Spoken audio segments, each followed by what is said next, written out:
கீழ்காணும் வளைவரைகளுக்கு தொலை தொடுகோடுகளை காண்க. ஸோ நமக்கு என்ன கொடுத்துருக்காங்க அப்படின்னா f of x is equal to x square plus 6x minus 4 divided by 3x minus 6. Okay, so நமக்கு இங்க தொகுதியினுடைய வரிசை வந்தது அதிகமாக இருக்கிற காரணத்தினால நமக்கு இதுக்கு கிடைமட்ட தொலை தொடுகோடு வந்து இருக்காது. ஏன் அப்படின்னா வந்து எக்ஸ் வந்து இன்ஃபினிட்டி போகும்போது எஃப் ஆஃப் எக்ஸும் இன்ஃபினிட்டி போயிடும். அந்த காரணத்தினால அதுக்கு கிடைமட்ட தொலை தொடுகோடு கிடையாது. ஸோ இங்க வந்து நிலைக்குத்து தொலை தொடுகோடும் சாய்ந்த தொலை தொடுகோடும் இருக்கும். ஓகே, ஸோ ஃபர்ஸ்ட் வந்து நிலைக்குத்து தொலை தொடுகோடு கண்டுபிடிக்கலாம். அதாவது என்னன்னா எப்ப இந்த வேல்யூ எஃப் ஆஃப் எக்ஸ் வந்து என்னது இன்ஃபினிட்டி போவோம், இது வந்து பூஜ்ஜியமா இருக்கும்போது இது வந்து இன்ஃபினிட்டி போவோம். ஸோ அப்போ என்னது 3x minus 6 is equal to 0, which implies 3x is equal to 6. இதுல இருந்து நமக்கு என்ன கிடைக்கும் அப்படின்னா வந்து x is equal to 2 அப்படின்னு கிடைக்குது. ஓகே, ஸோ நமக்கு நிலைக்குத்து தொலைத்தொடுகோடு வந்து என்னது x is equal to 2.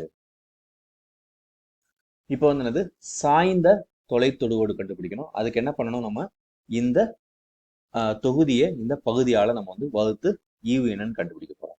Okay, so நமக்கு இங்கே வந்து என்னது X square plus 6x minus 4.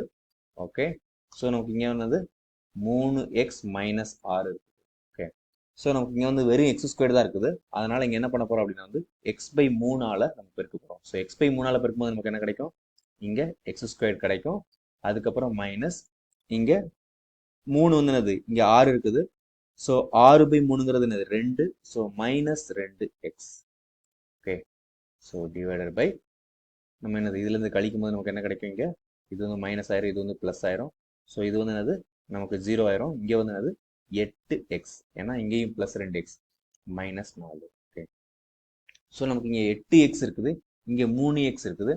So அதனால நமக்கு என்ன தேவை அப்படின்னா வந்துட்டு பிளஸ் 8 பை 3ஆல நான் இதை பெருக்கிறேன். ஸோ 8 பை 3ஆல பெருக்கும்போது 3 3 கேன்சல் ஆயிரும். ஸோ நமக்கு என்னது 8x கிடைக்கும். அதுக்கப்புறம் இங்க மைனஸ் 8 பை 3 வந்து என்னது 6ல் கேன்சல் பண்ணுவோம், 2 கிடைக்கும். ஸோ 8 2 16. So minus 16.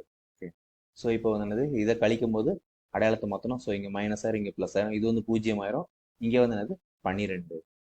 ஸோ நமக்கு அப்போ தேவையான சாய்ந்த தொலை தொடுகோடு வந்து என்னது y is equal to x by 3 plus 8 by 3. இதை சிம்பிளை பண்ணோம்னா என்ன கிடைக்கும், இங்க எல்சிஎம் வந்து என்னது 3, இங்க x பிளஸ் 8 கிடைக்கும், இது வந்து y.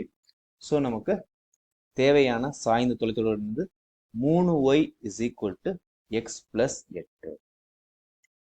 ஸோ இதுதான் கேட்டிருக்கிறாங்க, அதை நாம கண்டுபிடிச்சிட்டோம்.